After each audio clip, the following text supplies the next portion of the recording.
안녕하세요. 메가잡 스터디의 이창현입니다.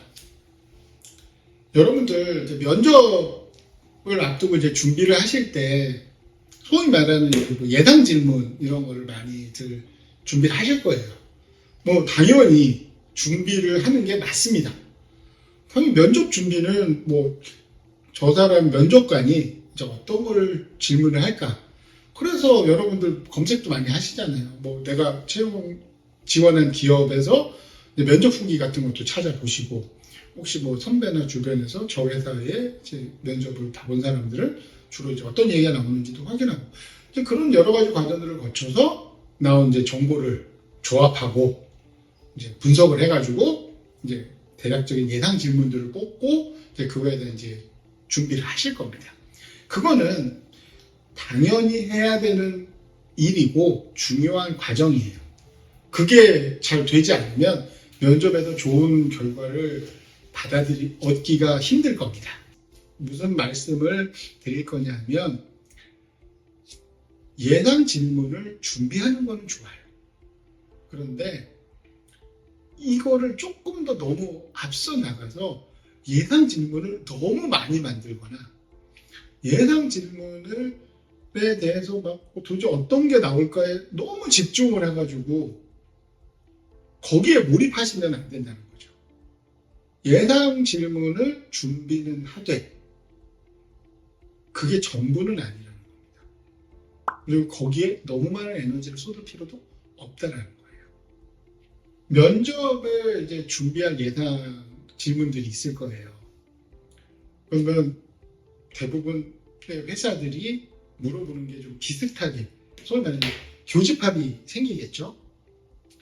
그게 이제 공통적인 질문이라고 이제 얘기를 하면, 뭐 직무 역량, 뭐 당신 이 포지션에 지원하기 위해서 어떠한 역량, 전문성을 갖고 있느냐, 뭐 그걸 어떤 식으로 준비를 했냐, 그리고 이제 그 사람의 이제 의지와 입사 의지와 열정, 뭐 지원 동기, 그리고 이제 그 다음으로 이제 회사의 비전, 그리고 뭐 가치, 그 회사의 인재상, 그리고 내가 지원한 회사가 현재 어떠한 사업 분야에서 어느 정도의 성과를 거두고 있는지, 앞으로 추구하는 사업 분야는 어딘지, 이런 기본적인 사항들은 다 준비를 하셔야 됩니다.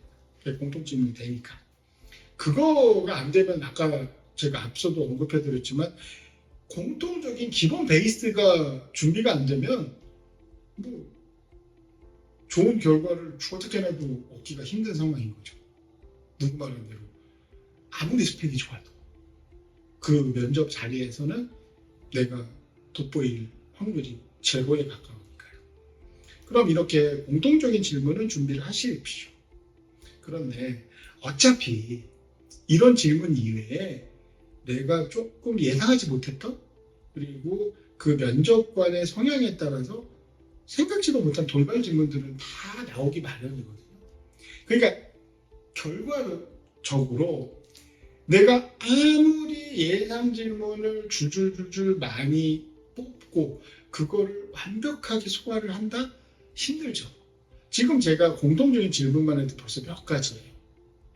직무 역량, 열정, 지원 동기, 비전, 인재상, 가치, 사업 영역, 벌써 7개인데 7가지에 대한 답변을 완벽하게 머릿속에 넣는 것도 보통 일은 아니라는 거죠. 그런데 이거를 수를 계속 늘린다.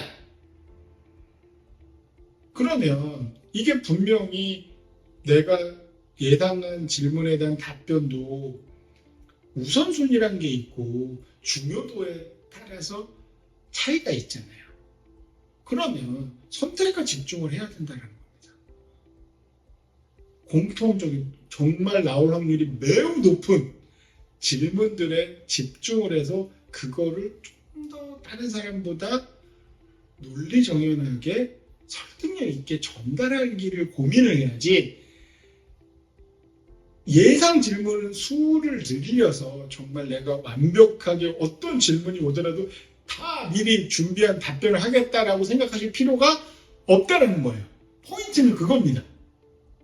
어차피 생각하지도 못한, 예상치 못한 돌발 질문은 나오기 마련인 거고, 내가 면접관이 어떤 사람인지도 모르잖아요. 근데 저 사람이 나한테 무슨 질문을 할지 내가 어떻게 그걸 알고 저 사람이 질문할 거를 미리 다 준비를 하겠어요. 어차피 어렵다는 거예요. 그러면 나올 수 있는 거의 90% 이상씩 예상이 되는 질문들에 대해서는 확실하게 집중해서 답변을 준비하고 거기에 모든 내 에너지를 가능한 한 집중을 하고 이거 이외에 생각지 못한 돌발 질문은 대처 능력으로 커버를 하시라는 얘기예요.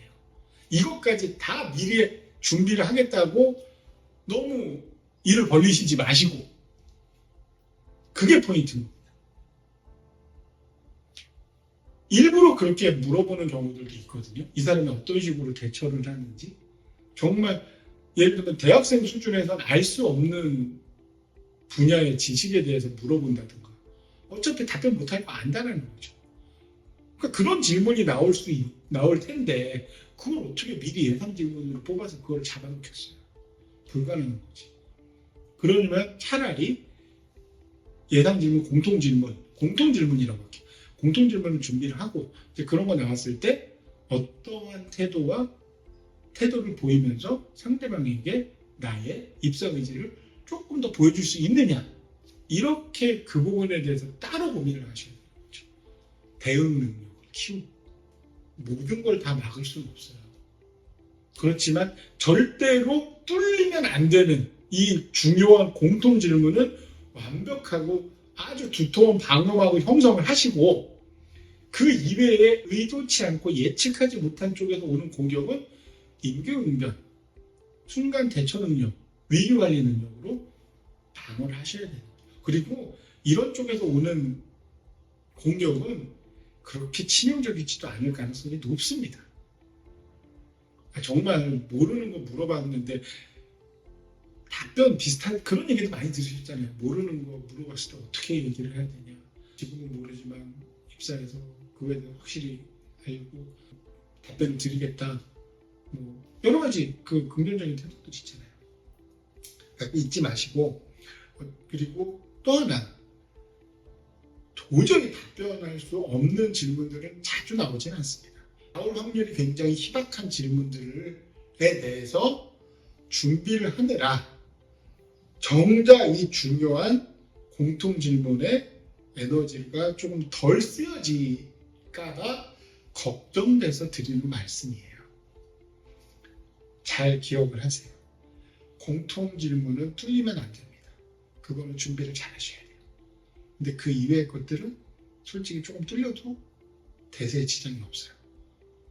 그러니까 어설프게 이 중요한 공통 질문 이외의 질문을 답변을 조금 더 잘하겠다고 정작 이 중요한 공통 질문에 신경을 못 쓰다 보면 진짜 소탕대실이란 말이 여기에 정확하게 적용이 된다는 거죠.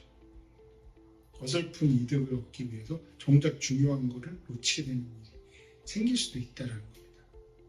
그러니까 여러분 예상 질문에는 너무 숫자를 늘리려고 하지 마세요. 예상 질문은 공통 질문 정도 수준이면 족합니다. 꼭 기억하세요.